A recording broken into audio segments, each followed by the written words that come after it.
गुड़हल पर नहीं हो रही फ्लावरिंग तो क्या करना चाहिए, गुड़हल को किस तरीके से केयर करना चाहिए अक्टूबर में। आज के वीडियो को देखने के बाद आपकी सारी प्रॉब्लम्स गुड़हल से रिलेटेड सॉल्व हो जाएगी।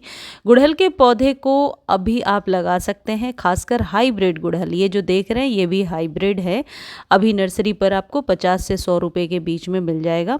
हाइब्रिड गुड़हल की एक खासियत होती है कि ये विंटर्स में बहुत ही अच्छी फ्लावरिंग करता है, और जो देसी गुड़हल होते हैं वो विंटर्स में थोड़े डोरमेंसी में होते हैं, लेकिन फ़ैब के बाद वो फिर से न्यू कलियां बनाने लगते हैं।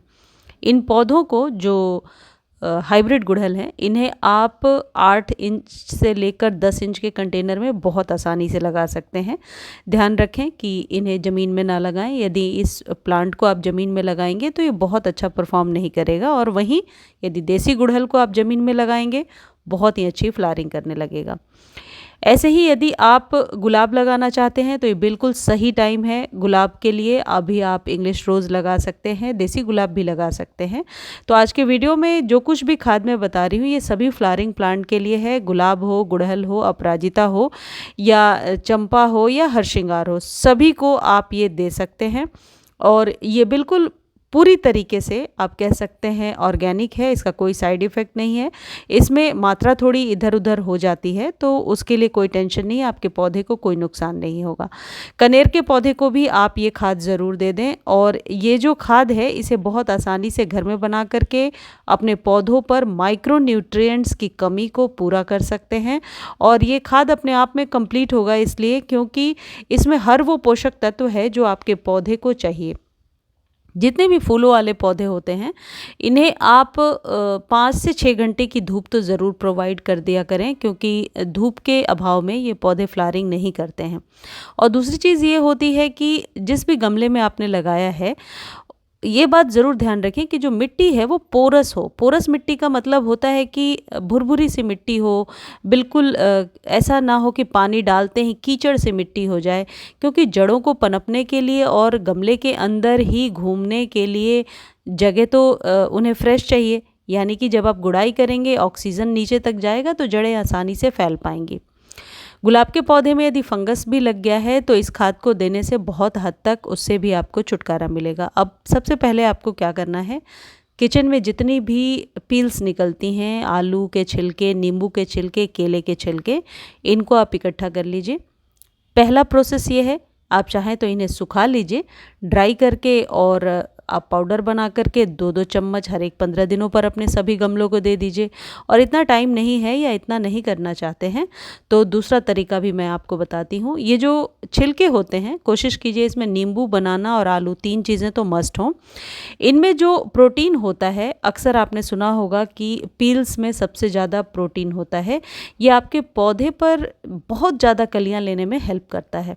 तो आपको क्या करना है, इनको रात भर पानी में भिगो करके रखना है। या ध्यान रखें कि 2-3 दिन यदि भिगो देंगे तो काफ़ी जो इसकी स्मेल है बहुत वैसी होती है, तो और लोगों को परेशानी हो सकती है। इसलिए इसका एक बेहतर तरीका ये होगा कि आप एक कपड़ा ले लीजिए जिसमें पोटली साइज़ से बना लीजिए, और बनाने के बाद आप पानी में डुबो दीजिए। तो इससे क्या होगा, आपको बार बार स्ट्रेन आउट नहीं करना पड़ेगा, छानना नहीं पड़ेगा, और उसके पानी को अगले दिन डायरेक्टली यूज़ कर सकते हैं। यूज़ कितना करना है, जितने आपके गमले की रिक्वायरमेंट है, यानी कि पानी देने के समय जितना आप पानी यूज़ करते हैं, वाटरिंग यूज़ करते हैं जिसमें कि गमले से पानी बाहर आ जाए, इतना पानी आप दे दिया करें अच्छे से। यदि 24 आवर्स के लिए भिगो कर रखा है तो इसमें नॉर्मल वाटर मिलाने की ज़रूरत नहीं है, डायरेक्टली पानी निकालिए और आप सभी गमलों में दे दीजिए। देखिए ऐसे इस तरीके के यदि नेट के जाले हैं या कुछ भी ऐसा कपड़ा हो उसमें बांध करके यदि रखेंगे तो आपका काम 50% आसान हो जाएगा। आपको छानने की ज़रूरत नहीं पड़ेगी। प्लस जब इसे आपको डंप करना है, हटाना है, तो उठाइए और इसके अंदर की चीज़ें सीधा डस्टबिन में डाल दीजिए। यदि आप चाहें तो कोई बड़ा कंटेनर है आपके पास तो गमले में नीचे दबा सकते हैं, लेकिन एक बात ध्यान रखें, अक्सर मैंने देखा है जब हम बालकनी में गार्डनिंग करते हैं और ये चीज़ें यदि हम बालकनी में ही रखते हैं तो मक्खियाँ, मच्छर बहुत आते हैं जिनको खाने के लिए और भी जीव इकट्ठा हो जाते हैं। तो बेहतर है पानी को 2-3 बार आप यूज़ कर लीजिए और बाद में इसे फेंक दीजिए।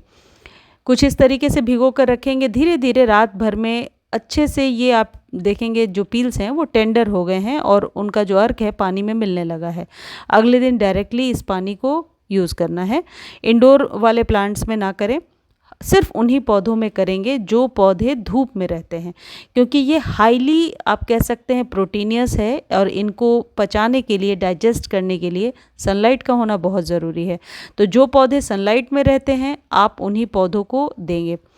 कितनी बार रिपीट करना है, बिल्कुल ये डिपेंड करता है आपके कन्वीनियंट पे कि आपके पास कब कब ये अवेलेबल है। वीक में 2 बार अवेलेबल है, 2 बार दे दीजिए, 3 बार दे दीजिए, जैसा मैंने स्टार्टिंग में बताया। इसका कोई साइड इफ़ेक्ट नहीं है।